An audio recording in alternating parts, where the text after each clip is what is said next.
Just make sure it's nice and lubed. You know, it's a bit like sex. Oh, I hit my head on the car again!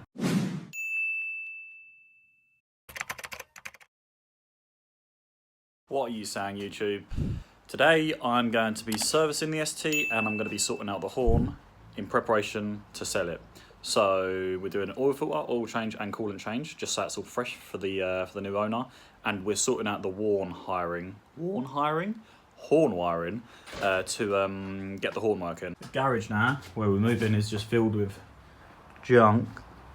It's not a very nice day out there either. It's raining, so I'm gonna try and pull the car in a little bit, just so I've got a little bit of kind of shelter to work on it instead of getting pissed through wet.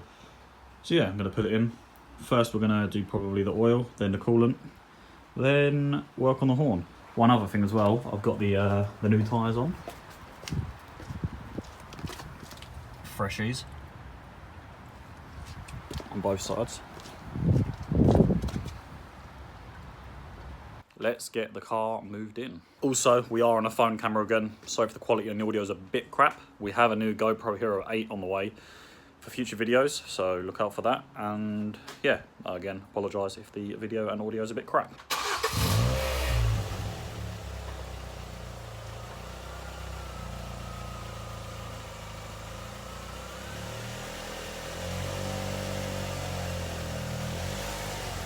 The oil, we've got the coolant, and we've got the filter. It's a bit annoying because Halford's only had this oil in stock. They didn't have the oil that I wanted, which is the mobile one, which I normally use. But this will just be fine. It's going to be better than the stuff in there, and it'll be nice and fresh for a new driver. So yeah, first we're going to get the car up on stands, get underneath it, undo the sump bolt to move the car in real close. I haven't got too much space to work on it, but the jacks don't fit under if I don't bring it in right close, because there's a different level like there between the what they called stones, gravel, what are they called, bricks? I'm gonna call them bricks. The bricks and the cement in the garage.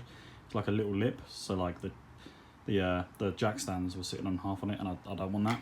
But yeah, just to show you guys again, it's not gonna be going anywhere. That is me pushing against the wall and giving it my strongest push. I don't mean to brag, but I am pretty strong. The oil's nice and warm as well, so what we're going to do, we're just going to take off the cap, because then the air will pull through and make the oil come out even quicker. So yeah, pull off the cap, handy little tip, and we've got our oil bucket, because you know we ain't just going to spill it all over the floor. And last time the sump bowl was stupidly difficult to get out, but hopefully, because I put it on this time and I didn't over tighten it like everybody does, it should be easy to get out. The sump bolt, if any of you are going to be doing this yourself, let me turn the camera on, is literally, so as you go under the car and not hit your head like I've just done, there's the oil filter right there, and the sump bolt's literally there. The bolt's pretty tight. I've tried it with a spanner, I've tried it with a ratchet. It's kind of an awkward angle as well underneath it, that's the main thing, so I'm gonna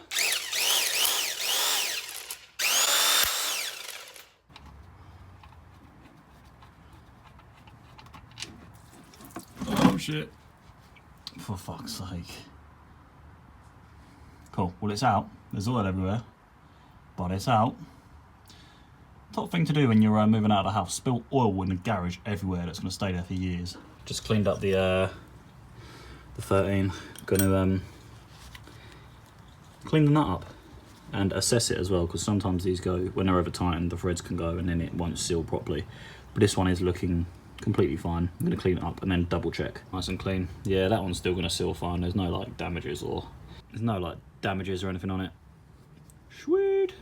Now as the oil's draining just under there, we're going to go for the filter, the oil filter. Now you can get yourself one of these little tools that when you ratchet, it kind of grips on and then will tighten or loosen the filter, because it kind of grabs around it.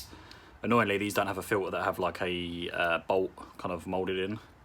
So you have to try and use one of these, or use like the chain driven ratchet tools to get them off. It's really annoying because this tool is actually crap, and I do have a lot of difficulty trying to get the filter off. It's usually the longest part of servicing the car, but I'm going to try and loosen it. Yeah, I'm going to try and loosen it off camera, and then when I got it loosened, or loose, I'll show you and we'll get it off. Again, literally oil filter right there. Oh, can I point it there? Winner.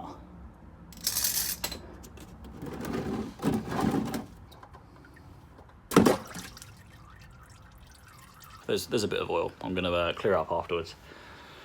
Yeah. What's next? I'm gonna wait for that to drain, and then we're gonna put the old filter back, the new filter on, and then we fill up with oil. I was gonna get the coolant done during the time it took to drain, but it's fully drained. Where the oil was warm and the I've taken obviously the cap off the oil fill cap. It's just that the oil was just pissing out. So it's nice and quick, nice and easy. Ew, look at all that. There's an oil filter in there somewhere as well. So the best thing to do as well with your new oil filter is use some of the old oil just to lube the rubber seal. That just make sure this goes on nice, tight, and it seals up. And there's no like bare tears, if you know what I mean. Like not bears in like lots, bare as in like where it's just kind of like cold and not lubed up. Just make sure it's nice and lubed. You know, it's a bit like sex. Just don't go in bare. Make sure you lube up.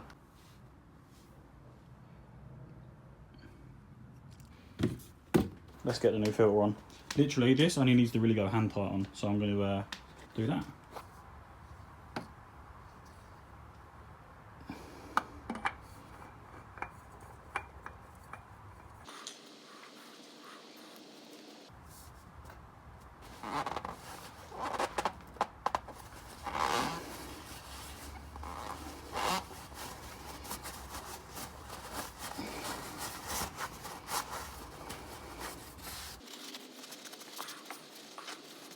Now the sump plug's going back in, still dripping a little bit, but all the oil's basically out.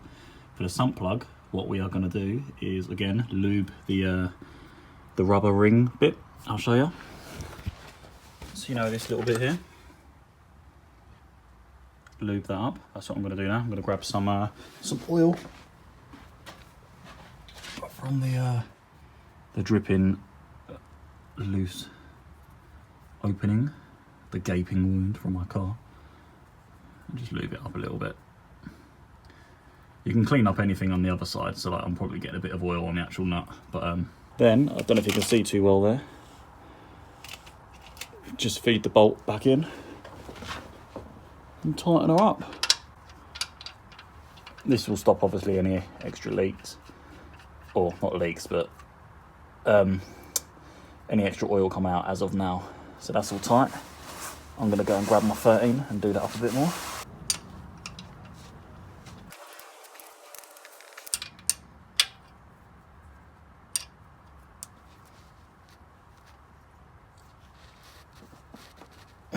There you go.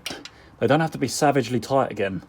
You don't want to ruin the seal on these. You're going to get an oil leak. A lot of people over tighten these, and they over tighten the filter, which makes them awkward to get at next time. And you can just break a seal and just create a leak, which is not what you want. Now, after we've done this as well, you want to check this isn't leaking. So park it in a spot where there isn't any oil, and then like overnight, see if there's any oil spills. If there is, it might need tightening, or you might need to replace the sump bolt because you've broken the seal. But yeah, that's back on. Now we can fill up. Oh, I hit my head on the car again. Oh, that was my nose. Oh, you lot ain't seeing this, but like, where there's not, like, I don't know if that gives you a good perspective, where there's not much space to work, like bear in mind, like my arm is like that big, it's like that much space. Keep just bashing my head off the car. Probably, oh mate, yeah, I smashed my nose off it a minute ago. Cool, we are working from above it now, so let's get that done. So they say 4.3 litres or 4.35 is what the engine takes of oil, that is. I've got 6 litres, so let's see where we get. I'm going to put in about 4, see where we're at. The car is a little bit, you can't really see in the camera, but it's a little bit lent up, so it's actually like kind of sitting back on itself, and there's a little hill behind it. So my plan is to maybe fill it up with 4, do the coolant change, take it up to the top of the road where it's flat, let the engine settle for a bit, so all the oil's in the sump, then take the measurements and try and get it a bit more accurate. But yeah, so we're going to stick about 4 litres in, then crack on with the coolant. I won't record this for too long. You've all probably seen what this looks like. Filled up, we've got about that much left in the oil. yeah, we're going to start on the coolant now. If any of you ever start on coolant or need to remove hose pipes, these hose pipe clamps are sick. Literally, it's like a bike brake that just sits on the end of this. And then it kind of ratchets up. And then, see how these are closed? When it's ratchet, they close onto the clamp. Then literally you just pull them off. You join me under the car again. What I like to do is take off the lowest coolant hose, which if you're under the car, bang. Driver's side, this one here. And that clamp thing that I was talking about would literally just sit on top of here, pry it off, then you'd be able to remove the clamp. What I'm going to do first though, I'm going to get the bucket ready because I don't want to spill coolant and oil everywhere, which I probably will do. The only issue is when you pull this hose off, because the fitting comes back here, the coolant just hits this and yeah, it goes pretty much everywhere, which is annoying. Top tip, don't be under a car without eye protection, so don't follow me. I'm kind of out of the way, a bit. Here we go. Are you ready?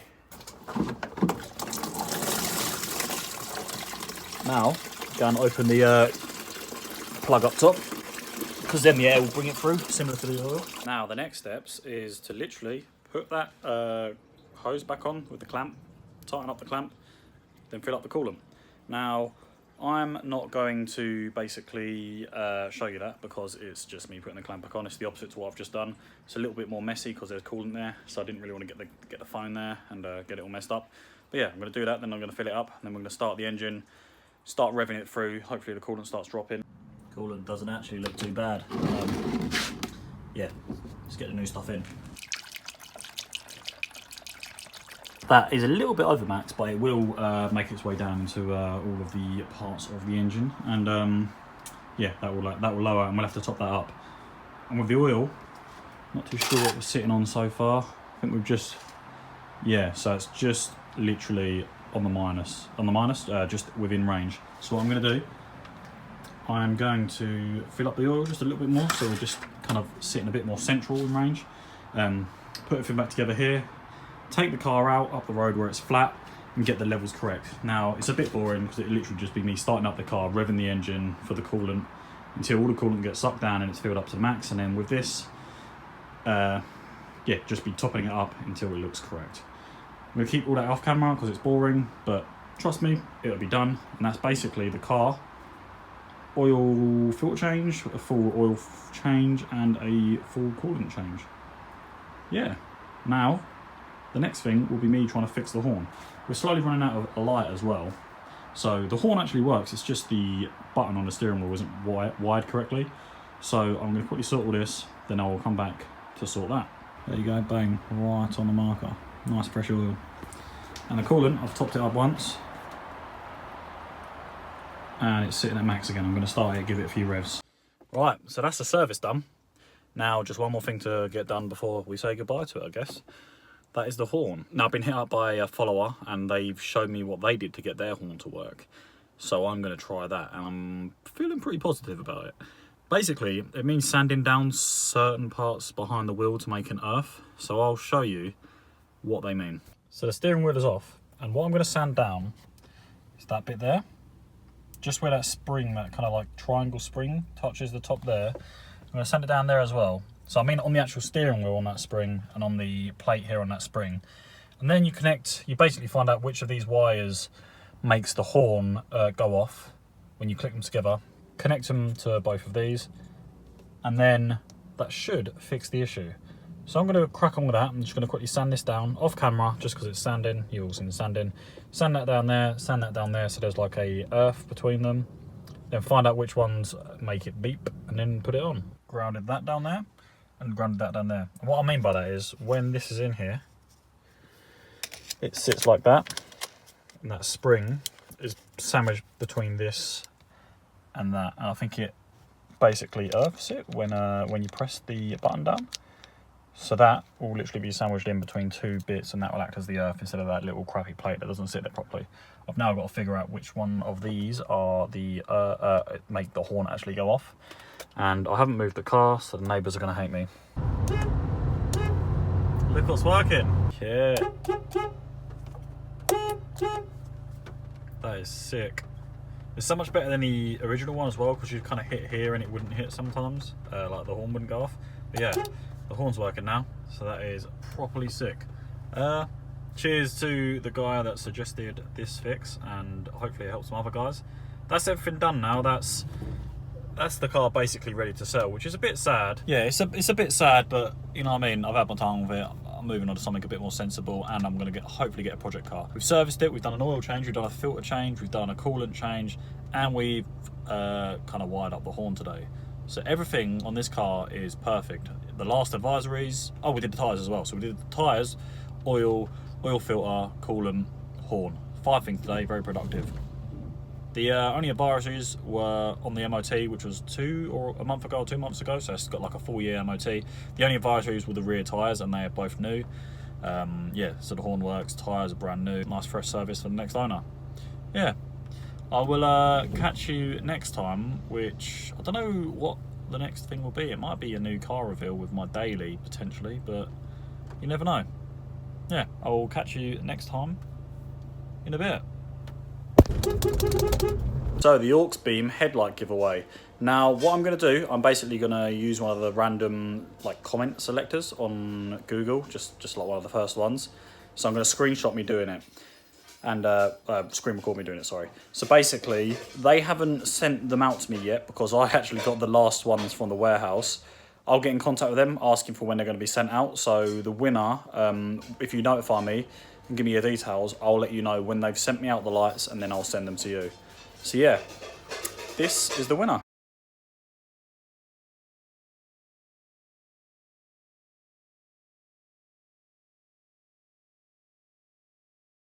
Enjoy your new headlights. Make sure you send me a pic on Instagram or something. Sweet. Congratulations.